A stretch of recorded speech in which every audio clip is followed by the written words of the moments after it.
Welcome back. Today we're going to talk about who actually started Selmer USA. I've seen many discussions on the interwebs over the years about people saying George Bundy started Selmer USA. While it's true George Bundy did run Selmer USA and help grow it, he actually wasn't the originator of Selmer USA. We're going to review some actual Selmer documentation and some old advertisements of who actually did. Before that, though, let's review the name Selmer and where it came from.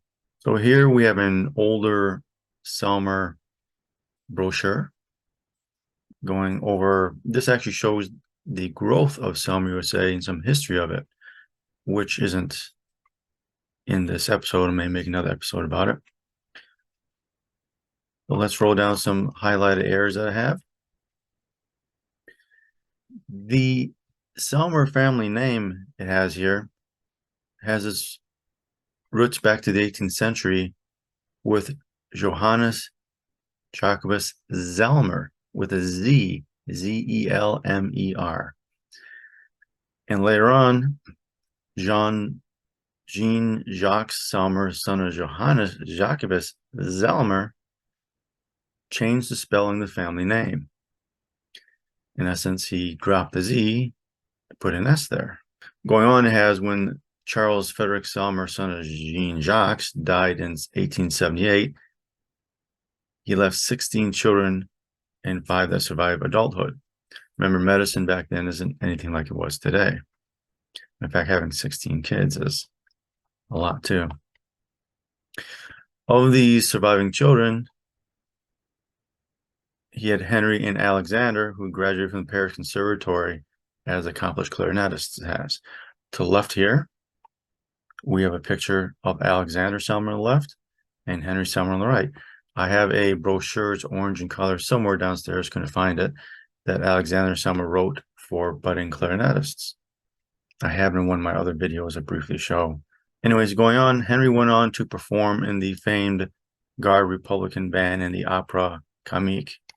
And by the early 1900s, he had opened a shop at Place Dancourt in Paris because he was making handmade reeds and mouthpieces,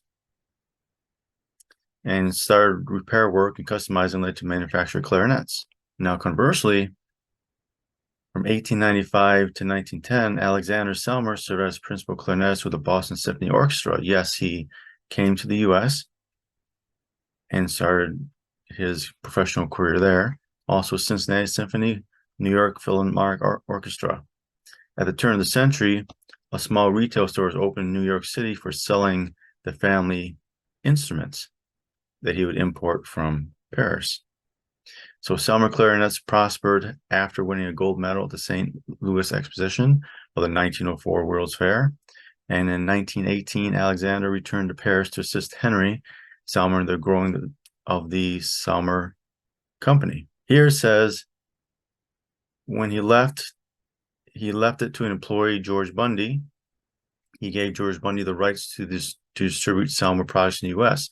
And now, in another article that I'm don't have here, George Bundy was identified as a student of his.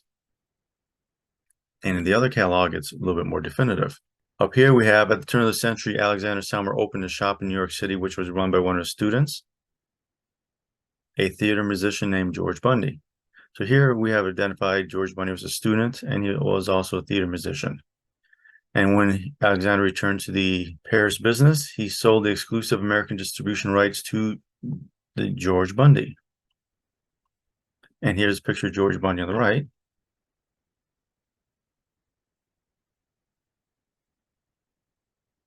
Down on the last page of this brochure, we see an image of the original Selmer music store in New York City. Now, additionally, during this time frame in old magazines or newspapers and such, we can see a few of the ads that he had. This one was this is January 1919. The top one we have here, the Paris Conservatory Orchestra. But you see down below, it talks about, it uses the Selmer Bohm clarinet exclusively. right there. And we have down here, they use the Selmer as do 75% of the leading players in the US. And the sole representative of H. Selmer Paris in the US and Canada was Alexandre Selmer with the address in New York. Now down below for Selmer saxophones, talks about the Selmer clarinets and stuff. It has Alexandre Selmer once again, 1579 3rd Avenue, same as up above. So we can see here, Alexandre Selmer started the importation of the Selmer clarinets and saxophones. Now going to the third brochure we have here, this is a much more modern catalog. This catalog is pretty good. It goes over the history of the clarinet. By the way, all three of these will be in the link below in my Google Drive.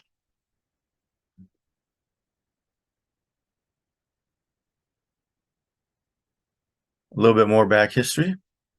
Down here we have Hyacinthe Klose, went on to instruct both Henri and Alexandre Selmer.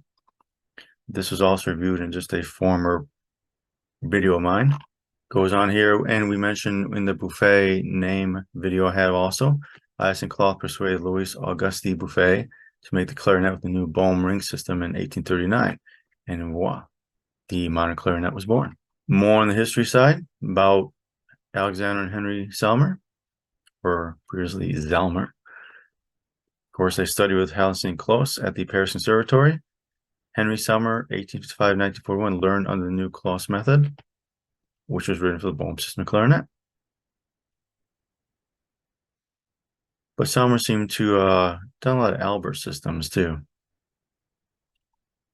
And Selmer and Buffet also had half Albert, half Bohm clarinets. In fact, I have videos of two of those rare things for Buffets. I'll try to put the video links at the end of this video. Additionally, here we have another picture. Beginning in the 20th century, the Selmer workshops take up residence in the heart of Montmort at 4 Place d'Ancourt in Paris. On the right-hand side, Alexandre Selmer, 1864 to 1953, was also a student at Hyacinthe Klose, left for the United States in 1898 to lead a brilliant clarinetist in the Boston Symphony Orchestra, 1898 to 1901, and the Cincinnati Symphony Orchestra, 1902-1906 in New York, 1909-1911. And the fame of Alexandre Selmer, who now only played on the Henri Selmer clarinets. By the way, he also had his own brand of, it was called Alexander, which was made in New York. And later when he moved back to Paris, he had a Paris version of it. Not to be confused with the name Alexander, which is also an Italian company. By the way, you'll see Alexander spelled in R-E and E-R various times here and there. But anyway, since he played on Henri Selmer clarinets, he provided major leverage, in fact, on the growth of the company, because he was a forefront player in the U.S. And at that time, there's very few clarinet makers on the top end. Down here it has 1906, Alexandre started an import and retail business in New York City, which was the start of what was known to be Selmer USA, now part of the whole Conn-Selmer empire. Down here we have a date. Alexandre Selmer returned to France in 1911, passing off the U.S. distribution business over to George Bundy, who did grow the company in multitudes. The other brochure that we reviewed briefly actually showed everything that George Bundy did in bringing new brand names to it, new instruments and everything to the company. Anyways, I hope that was informative for you, as we learned that Alexandre Selmer and not George Bundy actually started Selmer USA, but he handed it off to George Bundy, who was a student of his and a worker in his shop at that time. Anyways, hope you like this. Don't forget to like, share, and subscribe, and we'll see you later.